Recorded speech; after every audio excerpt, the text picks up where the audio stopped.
Happy Thanksgiving. Wait, is this up on Thanksgiving as planned? Quick, feature me. Throw up some text saying if I made it or not. Mediocrity 4 here, and today I'll be discussing my thoughts on RWBY Volume 4, Episode 3 of Runaways and Stowaways. If you haven't seen it yet, you may want to before watching this review. This episode is a mixed bag for me. There's some things I like about it, and at least one big thing I don't. So let's focus on the positive first. Blake finally takes off her bow, which, that's more of a mixed thing for me. On one hand, character progression. On the other hand, why now? All her enemies and all her friends know her secret. It's been 6 to 8 months since she abandoned her team, and she had it in the black trailer, when she was still with the White Fang. I guess I was expecting it to have more sentimental value, like even if she stopped hiding her ears under it, she'd still wrap it around her arm or something. I also like the captain for the same reasons I like the blacksmith. I especially love how he's trying to ease Blake up before she gets everyone on that ship killed. But I'm getting ahead of myself. The Yang scenes have some continuity problems, and I feel like there was a better place to put them, but I'm not sure about that. I love that she got the arm right off the bat. It was inevitable, prosthetic limbs are well established already, and the way she got it is a nice callback to the empathy Ironwood showed her back in Episode 8 of Volume 3. The main thing I love is that the only one in Yang's way is Yang herself. It would have been easy for the creators to milk this for all it's worth, but it's been 6 to 8 months, which hasn't mattered in the previous 2 episodes, so it's nice to see it matter here. It also seems that she's more traumatized by how she lost her arm, rather than the loss itself. So, I don't know where to put the end part, so I'll put it here. This here is a cool idea for a Grimm. It's like the Schizozoa from Code Lyoko. Can they please give Yuri Lowenthal some lines? He's one of the more high-profile voice actors they have working for them, and all he's done is grunt this volume. Cinder's voice actress is actually acting for the first time. And as far as Osmond goes, we learn more in the next episode, but here's what I think is going on from Cinder's side. Cinder believes she killed him. When Salem asks in this episode, it's the first time Cinder has doubted herself. Salem is asking for confirmation because she can't find the relic. Salem knows Osmond can do what he's doing with Oscar, but that wouldn't explain why the relic is gone. So she has to make sure Cinder actually did destroy him and he didn't give her the slip and escape. Going back to Blake, to no one's surprise, a Grimm attacks and Sun comes to save the day. This is a really cool fight scene, but it didn't wow me. It felt like it was paint by numbers, so there was no surprise when I found out it was inspired by Final Fantasy Advent Children. The Grimm is especially cool. I might have finally found a Grimm that I think looks cooler than the Deathstalker. I don't know how its lightning blast works, then again, now that I've said that out loud, I don't know how the Nevermore's Fatal Feathers work either. I always knew there would be Sea Grimm. There's no reason for there not to be. The only thing that disappointed me about this Grimm is its size.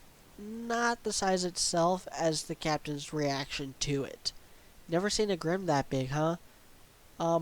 That's not much bigger than a Nevermore. If this is really as big as Sea Grimm get, then I'm going to be mad. How they kill it is also a bit underwhelming. Not as underwhelming as the Geist fight, but still. I take it that main cannon is just that powerful, like maybe it could punch holes in the dragon from Volume 3. Again, biggest Grimm they've seen, and is taken down by a pair of teenagers and a boat. Which doesn't help when one of those teenagers is likely responsible for it attacking in the first place. Here we go. Blake is a freaking twat. She's moody, irresponsible, and stupid. I don't know if her character can rebound from this. I thought she could, even though, as I said last video, her family comes to a shock. I thought it would make sense.